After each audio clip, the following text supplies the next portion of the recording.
Oke, assalamualaikum warahmatullahi wabarakatuh. Alhamdulillah rabbil alamin. Shalatu wassalamu ala asyrofil anbiya'i wal mursalin wa ala alihi washabihi ajmain, amma ba'du. Pada kali ini kita bertemu kembali dan kita akan membahas tentang apa sih yang dimaksud dengan corak penafsiran Al-Qur'an. Jadi Al-Qur'an itu mempunyai penafsiran ya. Al-Quran itu kan tidak bisa kita bisa sih beberapa ayat kita bisa pahami karena maknanya yang gamblang, tetapi beberapa juga ayat perlu juga ditafsirkan melalui penafsiran atau diterjemahkan dengan bahasa-bahasa yang mudah dimengerti oleh manusia awam seperti kita ini. Oleh karena itu penafsiran dalam ayat Al-Quran itu sangat bergantung kepada mufasirnya itu sendiri atau orang yang menafsirkan Al-Quran. Oleh karena itu maka muncullah berbagai macam gaya atau berbagai macam corak penafsiran dalam Al-Quran sesuai dengan interestnya masing-masing, sesuai dengan gaya yang menjadi basic keilmuannya itu sendiri. Jadi keberagaman corak penafsiran Al-Quran itu ada sejak di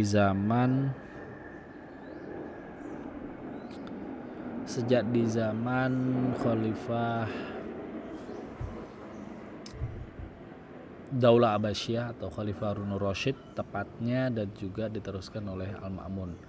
Jadi dalam dua periode kepemimpinan khilafah itu sendiri, dua khalifah ini sangat memperhatikan ilmu pengetahuan. Bahkan ulama yang membuat buku atau yang membuat buku itu akan dibayar dengan emas sesuai dengan beratnya buku yang ia tulis. Kalau kita bikin buku seberat 1 kilo, kita dapat emas 1 kilo. Wah, luar biasa ya. Tapi zaman sekarang kalau kita bikin buku, royaltinya hanya 10% paling banter dari penerbit. Sangat berbeda sekali zamannya Harun Rasyid dengan zaman sekarang. Zaman dulu orang sangat menghargai ilmu, zaman sekarang orang lebih menghargai entertainment atau entertaining, yang entertainer mendapatkan bayaran lebih dibandingkan seorang guru atau seorang dosen dan seterusnya. Oke, kita kembali lagi. Jadi di zaman di zaman Abbasiyah itu sangat berkembang ilmu pengetahuan, terdapat banyak aliran-aliran, bahkan aliran sufi juga bermunculan. Karena apa? Karena memang umat muslim pada waktu itu jaya-jayanya, makmurnya, sehingga mereka terlena dengan dunia sehingga menjauhi akhirat. Akhirnya muncullah yang disebut dengan gerakan sufi atau gerakan tasawuf. Itu juga yang diantaranya, dan juga keilmuan yang berkembang pesat pada waktu itu sangat mempunyai interest atau mempunyai pandangan dari para ulama pada waktu itu. Jadi banyak kajian-kajian, ada kajian fikih, ada kajian tasawuf, ada kajian bahasa dan seterusnya, sehingga itu melahirkan keragaman dalam produk penafsiran Al-Quran. Lalu bagaimana kita menyikapi keberagaman ini? Banyak kita menemukan keberagaman tersebut. Menurut Abdul Mustaqim memang ada beberapa yang mesti kita ambil sikap kritis. Yang pertama adalah apakah ada hidden interest di balik penafsirannya itu, atau ada tujuan tertentu dalam penafsirannya itu. Yang kedua, apakah ada penyimpangan, dan apakah ada penafsiran yang didukung oleh argumentasi yang kuat. Kedua, jika memang argumen tersebut kuat, maka kita harus menghormati dari penafsiran tersebut meskipun kita nggak wajib mengikutinya. Jadi ini adalah beberapa sikap yang harus kita tonjolkan terhadap menyikapi tafsir-tafsir yang beragam tersebut. Nah, oleh karena itu di antara kita langsung ke beberapa coraknya. Yang pertama adalah tafsir yang lugawi ya. Tafsir lugawi itu berbasis bahasa. Ini biasanya orang-orang yang ulama-ulama yang suka sekali dengan bahasa Arab, yang suka dengan ilmu ma'ani, ilmu badi dan seterusnya, dan perangkat-perangkatnya, mereka akan menafsirkan Al-Quran melalui bahasa. Nah, biasanya bahasanya agak rumit memang. Nah, membutuhkan perangkat keilmuan diantaranya ilmu nahwu, ilmu sorof, ilmu balagoh, ilmu ma'ani, ilmu badi, ilmu bayan. Ada juga ilmu adab ya, adab jahili, ada juga adab islami. Di situ juga masuk syair-syair dari Arab dan seterusnya. Jadi memang ada yang bisa ditafsirkan. Jadi bahasa ini menjadi basic banget sebenarnya dalam menafsirkan sebuah Al-Quran, sebuah ayat Al-Quran. Di samping juga harus diperhatikan kontekstualitasnya.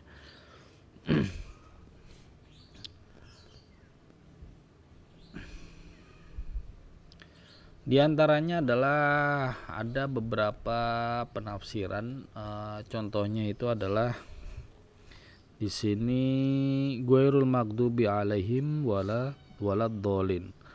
Nah, ini mereka mengartikan bahwasannya maghdub itu adalah orang-orang Yahudi dan dolin ini adalah orang-orang Nasrani. Jadi kebanyakan penafsirannya memang dari bercorak lughah itu Yahud dan Nasoro. Banyak sekali yang menafsirkan di kitab-kitab tafsir yang sudah menjadi umum. Di antaranya juga karya dari tafsir yang menggunakan corak ini, diantaranya adalah tafsir Jalalain karya Imam Suyuti dan Al-Mahali. Ada juga Mafatihul Ghaib karya Fakhruddin Ar-Razi dan lain-lain.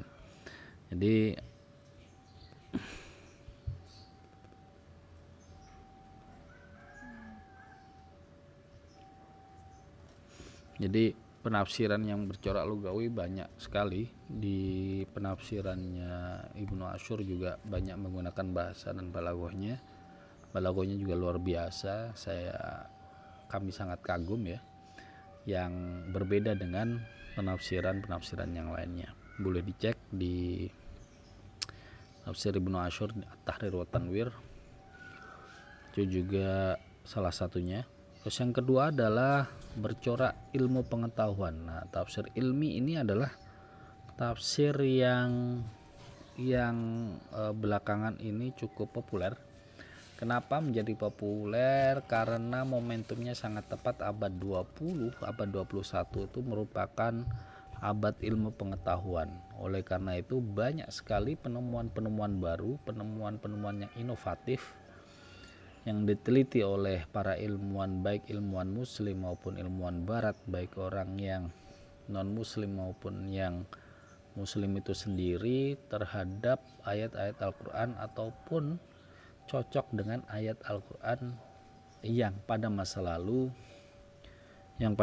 lalu belum bisa ditemukan. Karena memang Nabi Muhammad sendiri belum melakukan takwil yang berisi ilmu pengetahuan tersebut. Nah, ada juga karena memang beberapa memang ditakwil dan beberapa memang tidak ditakwil oleh Rasulullah, sehingga membuka kesempatan bagi para ilmuwan untuk menafsirkan ulang atau menafsirkan kembali ayat-ayat Al-Quran. Nah, karena sifatnya Al-Quran itu statis, itu dikulil makan wa zaman ila yaumis sa'ah, tetapi penafsiran itu bersifat bersifat tagir, atau bisa diperbarui ataupun bisa ditafsirkan kembali menurut zamannya masing-masing.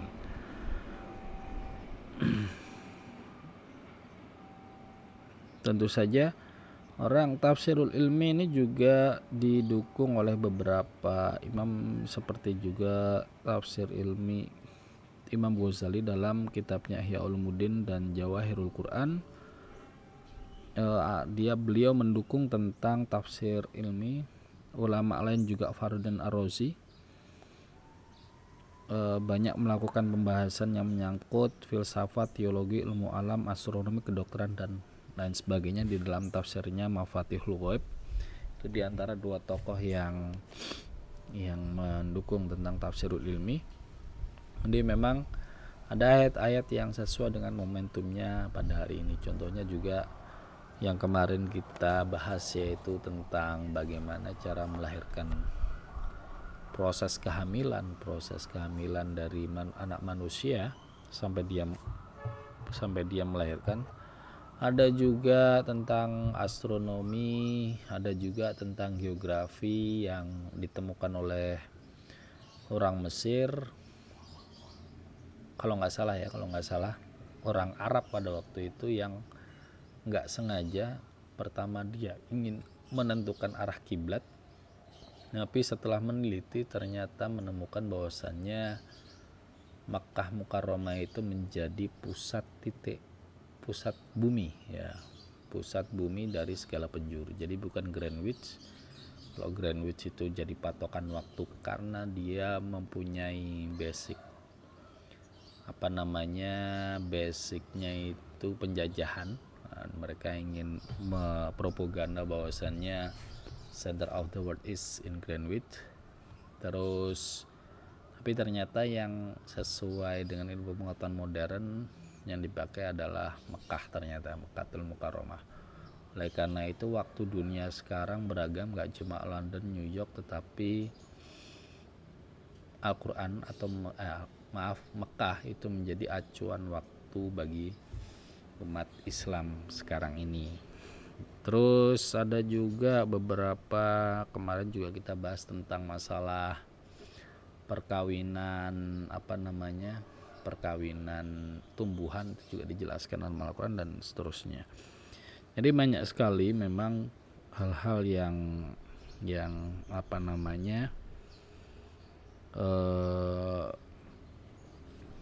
tafsir ilmu itu sendiri. Madu atau lebah sebagai dawaun, sebagai obat juga ditegaskan dalam Al-Quran. Sudah banyak penelitian mengenai lebah atau madu, ternyata menjadi syifa atau daya tahan tubuh kita untuk bisa menahan gempuran serangan-serangan virus yang hari ini semakin diminati. Oke, itu tafsirul ilmi. Selanjutnya ada corak fikih. Merupakan corak fikih ini yang sangat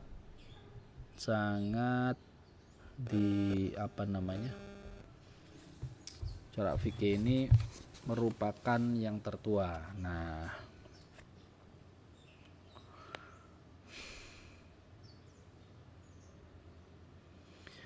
Nah, fikih ini memang menjadi favorit sejak zaman dulu, karena memang kita bersentuhan langsung dengan fikih atau hukum-hukum fikih, mulai dari yang wajib sampai yang sunnah, mulai dari nikah sampai sholat sampai memandikan mayit, itu juga ada fikihnya.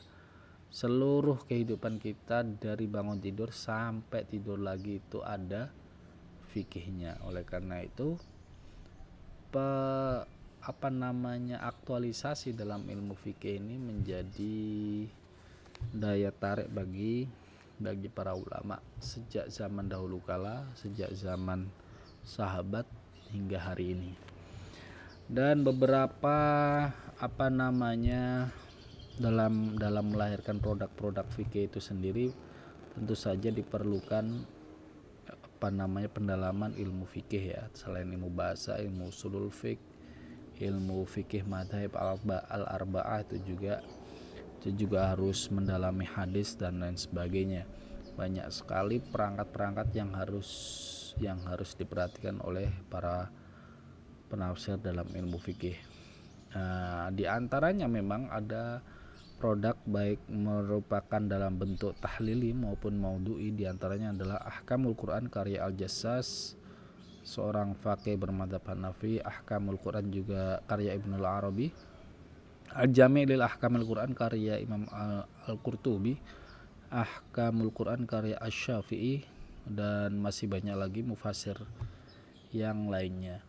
Terus ada juga Imam As-Sabuni dengan Ayatul Ahkamnya 2 jilid, itu khusus membahas tentang hukum-hukum fikih. Nah, ini terdapat contohnya tafsir fikih, diantaranya adalah kalimat wa arjulakum.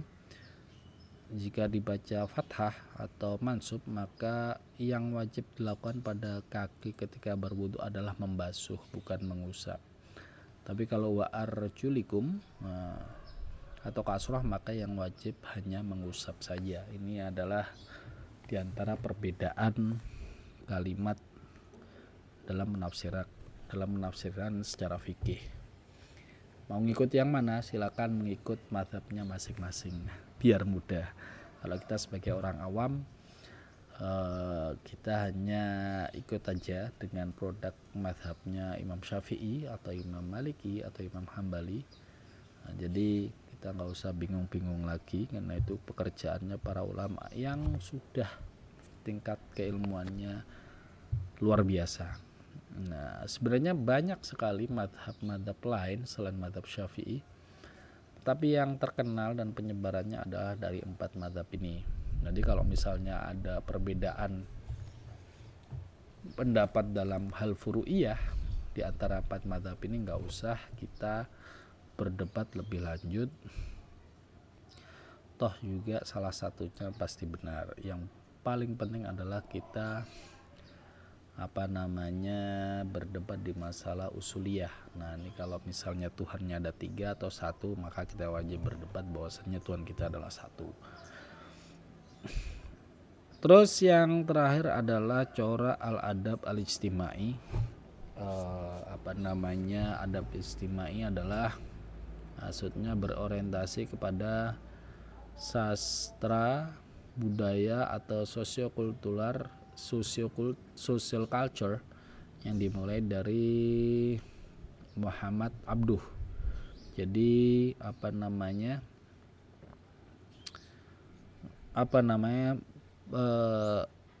dimulai dari Muhammad Abduh yang ingin memperbarui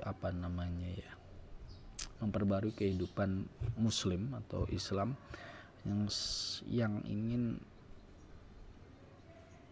menanggulangi penyakit-penyakit masyarakat, dan juga yang ingin memajukan masyarakat Islam atau Muslim pada waktu itu.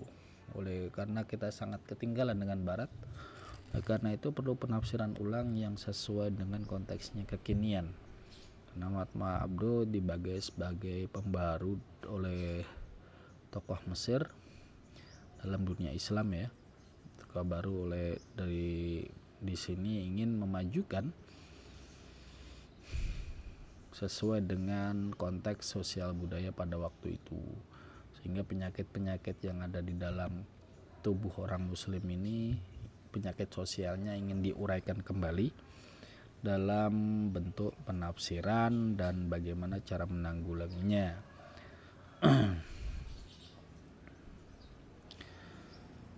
Penafsiran tersebut menitik penjelasan pada segi-segi ketelitian redaksionalnya, kemudian menyusun kandungan ayat-ayatnya dalam suatu redaksi yang indah dengan penonjolan tujuan utama turunnya ayat, kemudian merangkai pengertian ayat tersebut dengan hukum-hukum alam yang berlaku dalam masyarakat dan pembangunan dunia. Nah, itu skema dari Muhammad Abduh. Oke, baiklah, itu adalah tadi merupakan contoh dari bentuk-bentuk penafsiran di dalam Al-Quran atau corak penafsiran dalam kitab suci Al-Quran. Sebenarnya masih ada beberapa lagi, kayak misalnya tafsir yang tasawuf, berbentuk tasawuf juga ada, kayak tafsir An-Nafas, tafsirnya Mafatihul Ghaib, bukan ya, seperti halnya penafsiran saya lupa ya. Tafsirnya Al-Alusi juga menafsir tasawuf, dan juga ada juga tafsirnya Imam Abdul Qadir Al-Jailani. Nah, itu juga corak tafsirnya tasawuf, nih sulit dimengerti. Terus ada juga yang tafsir yang bersifat falsafi atau filsafat, karena memang pada waktu dulu banyak futuhatul Islam sehingga membuka kita untuk belajar filsafat, dan banyak para scholar atau para peneliti Islam itu yang terpengaruh terhadap filsafat Yunani. Diantaranya adalah Imam Ghazali, seorang falsafi, dan juga Ibnu Rushd kalau nggak salah, dua orang tokoh filosof kita. Ini yang sebagai bapak, mungkin bisa disebut sebagai bapak filsafatnya bagi seorang muslim ya. Dan Ibnu Sina juga ternyata seorang filosof kalau nggak salah, bener atau enggak?